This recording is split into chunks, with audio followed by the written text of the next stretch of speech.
Class 10th में board exam में जो जीवनी आती है उसको किस तरह से लिखें कि फुल में फुल नंबर पाएं। तो चलिए जानते हैं कि कौन सा तरीका अपनाएंगे तो फुल में फुल नंबर हमें मिलेंगे। कि कॉपी के जिस पेज पर हमें लिखना है पहले उस पर हेडिंग डाल देंगे सूरदास का जीवन परिचय, और इसके बाद एक किनारे की तरफ बढ़िया से क्रम से जैसे हम लिख रहे हैं नाम डालेंगे।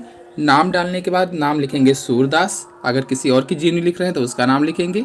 जन्म सन 1478 ईस्वी में, फिर जन्म स्थान लिखेंगे। जन्म स्थान ग्राम रोनकता में पैदा हुए थे ये। और इसके बाद गुरु, तो गुरु थे इनके वल्लभाचार्य। गुरु कौन थे? वल्लभाचार्य थे सूरदास जी के। और फिर लेखन विधा, लेखन विधा कविता थी तो कविता लिख देंगे। इस तरह से कोई भी आप जीवन परिचय लिख रहे हैं तो यहाँ पर बताते चलेंगे। इस किनारे अगर लिख देंगे तो एक नज़र में जब एग्जामिनर चेक करेगा बहुत अच्छा सा प्रभाव पड़ता है और फुल में फुल नंबर आपको मिलेंगे। और अभी आगे हम आपको ट्रिक बताएंगे। भाषा शैली, ब्रज भाषा और पद शैली। प्रमुख रचनाओं में सूर सागर, ऐसे ही सूर सारावली थी और साहित्य लहरी। सूर सागर हो गई है, सूर सारावली और साहित्य लहरी। लहरी ये प्रमुख रचनाएं इनकी हो जाएंगी। और निधन का भुआ वो भी यहीं पर हम लोग बता देंगे। तो निधन सन 1583 ईस्वी में हुआ था और जन्म अगर पूछा जाए तो 1478 ईस्वी में हुआ था। साहित्य में स्थान थोड़ा सा संक्षिप्त रूप में यहाँ सारी चीज़ें लिखना है। तो साहित्य में स्थान हिंदी साहित्य आकाश के दे दिव्यमान सूर्य कहे जाते हैं। ये क्यों कहे जाते हैं भी बाद में हम आपको बताएंगे पूरा डिटेल। तो अब जानते हैं विस्तृत कवि परिचय। हेडिंग बढ़िया से डालकर आपको लिखना होगा और हेडिंग डालने के बाद सुंदर राइटिंग में, थोड़ा सा मोटा पेन हो ज़्यादा अच्छा रहेगा, मोटे पेन से लिखेंगे। नीली सी स्याही निकलती हो, बहुत अच्छी राइटिंग लगती है। सूरदास सकुड़ मार्गी कृष्ण भक्ति शाखा के प्रमुख कवि हैं।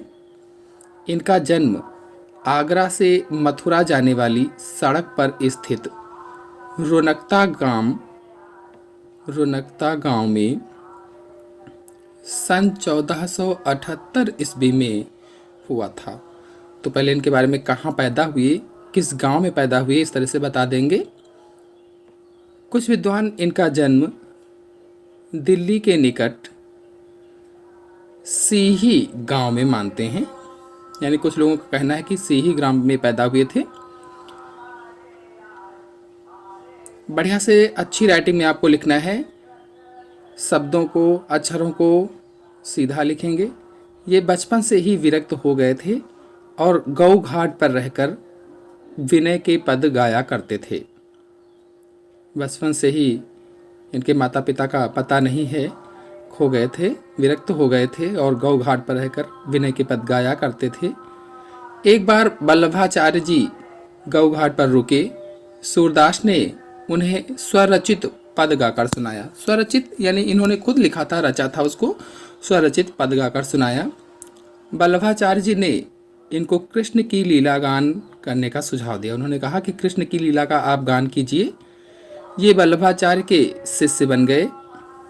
बहुत अच्छी राइटिंग में आपको लिखना है और टाइम का विशेष ध्यान रखते हुए थोड़ा सा आप स्पीड में भी लिखेंगे।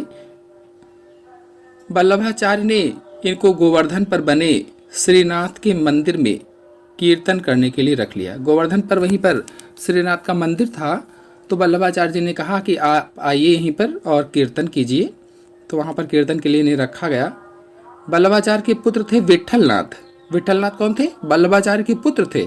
इन्होंने अष्टछाप के नाम से 8 कृष्ण भक्त कवियों का संगठन किया था, यानी 8 कृष्ण भक्त कवियों को ढूंढा और बताया कि ये अष्टछाप कवि हैं और ये कृष्ण के भक्त हैं। सूरदास उनमें से सर्वश्रेष्ठ कवि थे, सर्वोत्तम कवि थे। इनका गोलोकवास सन 1583 ईस्वी में हुआ, यानी ये स्वर्गवासी हुए सन 1583 ईस्वी में। और किसके सामने? तो गोसाई विट्ठलनाथ के सामने गोवर्धन की तलहटी में पारसौली ग्राम में इनकी मृत्यु हुई थी। पारसौली ग्राम, और कहाँ पर? तो गोवर्धन की तलहटी में हुई थी। खंजन नयन रूप रस माते पद का गान करते हुए इन्होंने अपने शरीर को छोड़ा था।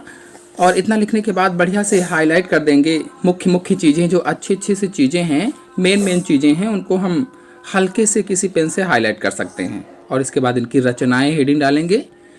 रचनाएं डाल करके इनकी रचनाएं लिख देंगे। तो प्रमुख रचनाएं सूरसागर, सुरसारावली और साहित्य लहरी हैं। प्रमुख रचनाएं कौन सी हैं? प्रसिद्ध इनकी रचनाएं हैं।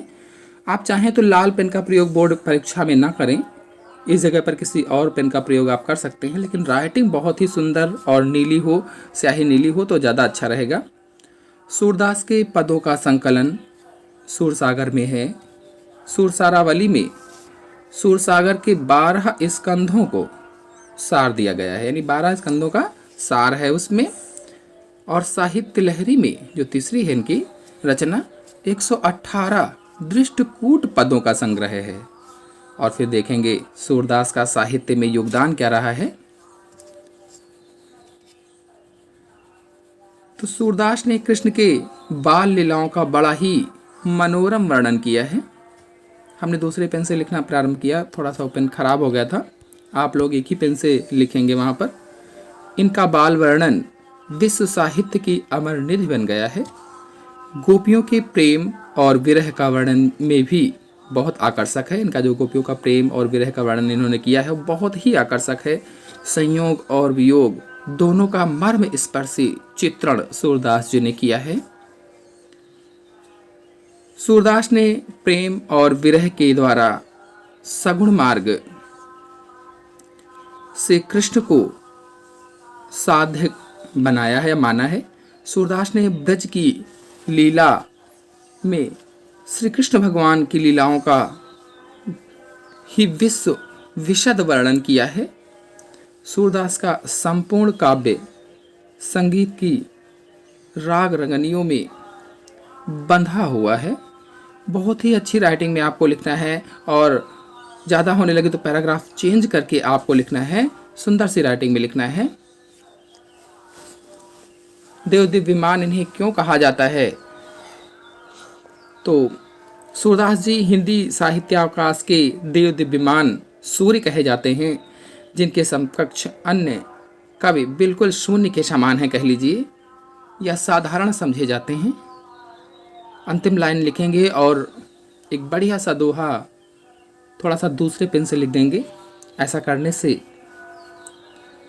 आपको नंबर बहुत ही अच्छे मिलेंगे, और हाईलाइट कर देंगे अच्छी सी चीज़ें को तो और भी अच्छे नंबर आपको मिलेंगे।